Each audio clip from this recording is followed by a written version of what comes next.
17 minutes past 8. The Police Bravery Awards, which recognise extraordinary acts of courage by those on the front line, has revealed the shortlist of nominees of 70 officers and a police dog. Now, we have the joy of speaking to three of those who are nominated. So we have husband and wife, Katie and Mark Sigley, who rescued a couple from a burning building. Good morning. Morning. And we have Rishi Thobani, who took on a knife-wielding shoplifter. Hello. Morning. Are we all well? Yes. Yeah. Are we all really pleased that we're being praised in public for what you think is just doing your job? Very nice. You couldn't be, Katie, morning to you. You couldn't be kind of... And you don't go into the job for praise. No. You go into the job because you want to help people and you want to make society a better place. But by doing that, it involves doing good things and sometimes brave things. Yeah. So please embrace it. Please, all of you, embrace it, because it's great for us to be able to celebrate you. What happened on the night? You were both out. We'd been to see Kate's mum in hospital, and we had to drop her dad off and a sister off at home, and we were just going down the road that we wouldn't normally go down at 11:45 at night, and we just saw like a strange phenomenon in the road. We didn't know if it was smoke or dust or something like that, and we drove into it, and obviously we clearly found out that it was smoke. So we stopped the car, got out, had a look to see where it was coming from, and went to knock the door. Unfortunately, there was no answer, so we had to force our way in. And then a woman came out of the rear room at the bottom there, and we said that there's a fire and you needed to get out. But she said, "Where's the smoke coming from?" and pushed open the kitchen door, which then let in a big flood of thick black smoke. And did you know this? Because do you automatically kick into police mode? I think there's probably an element of that, yeah. I mean, as soon as we got out of the car, I rang the fire service. So was on the phone to them whilst we were trying to get into the house. And it was just to see if there were people in the house, because it was all in darkness, obviously it was late. Let's complete the story then. So that's happened, that you've inhaled some smoke at that point. But are you clear about who's in the house or what's going on? So the lady said that there was... her husband was upstairs in the back bedroom. She was a little bit confused. I think she'd been asleep. So I sort of took her out to try and get her away from the house, and then Mark went to try and go upstairs to get to the husband. So you go back in? We actually stayed in, so it's like quite a big hallway for the house.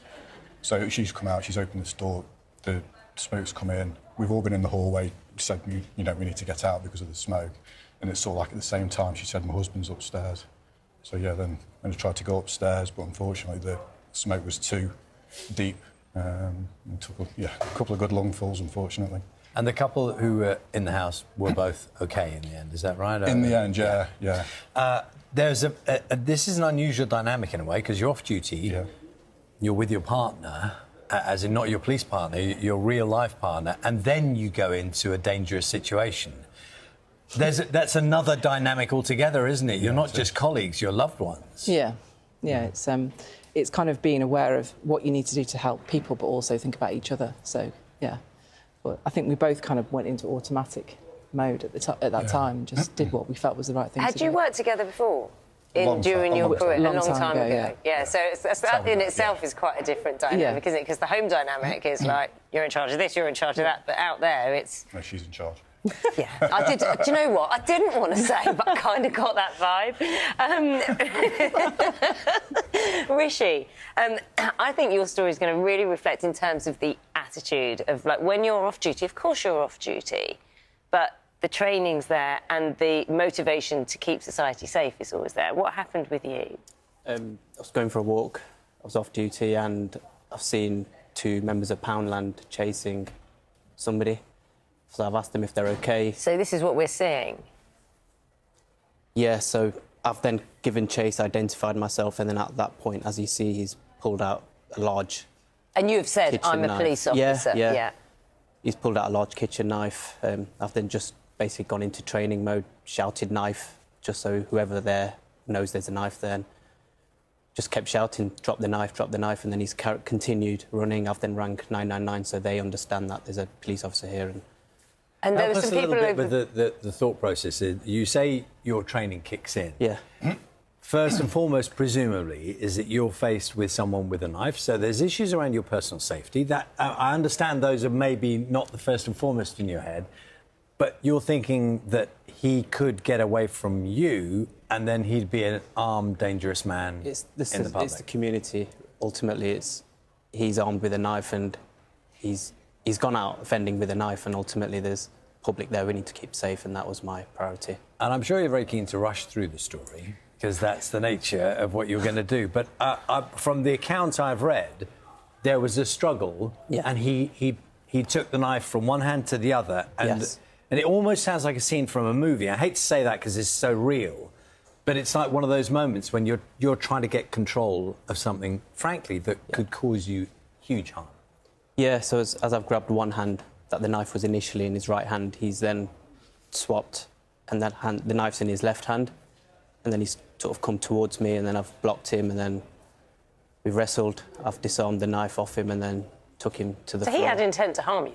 Yeah, he said he wanted to harm me before I went to him. He said, I don't want to harm you, but I will if I have to, and I'm not going back to prison, etc. He was just very desperate, but also his safety also is part of my concern as well, so I just wanted to end it as peacefully as possible. I think a lot of people will be concerned for all of your welfare, and I don't mean necessarily just in the moment. Obviously, that's a given.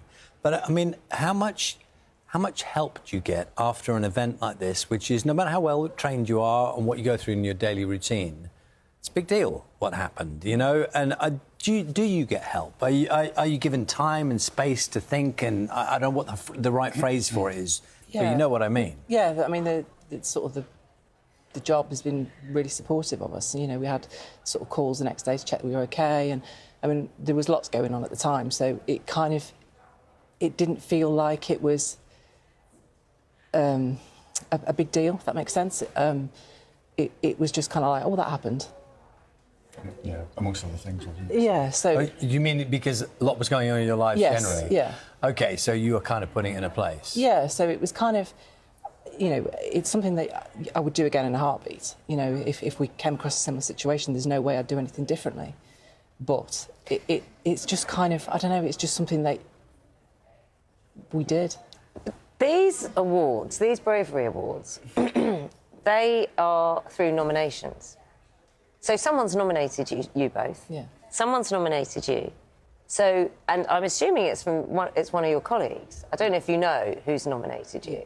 But you say, you know, it's just part of the job or it's just what we do. Your colleagues recognised that you did something above and beyond. So that in itself gives it even more gravitas, doesn't it? Yeah. To know? I mean, the best kind of compliments are from your peers, aren't they? Yeah, absolutely. And I know, you know, is your team watching this morning? They are watching. They are watching in the press. Because, you know, we get a glimpse of kind of the relationship you all have, and I'm sure they will be taking the mickey out of you for being on here, but they will be proud of you. Yeah.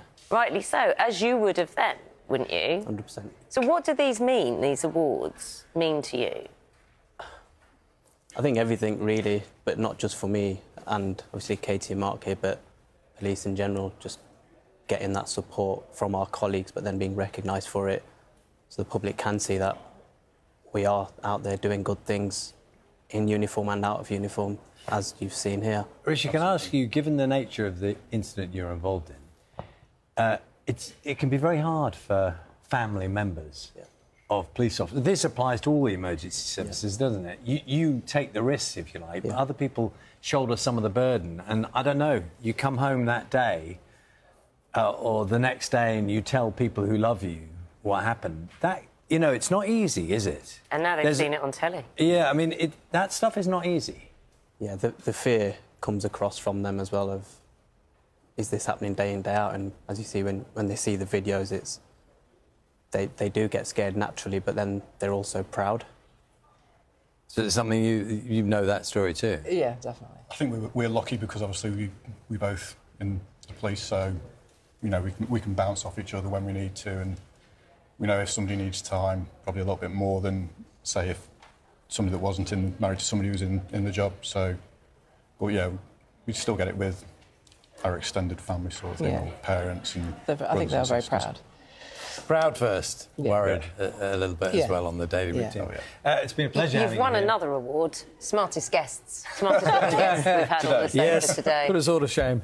You especially. When the night happens, which is, it's not quite yet. 10th of July, I think. Thursday the 10th of July. Good luck, and, you know, and enjoy, I Yeah. suppose, is the answer. Thank you so much for coming in. Take care, all of you.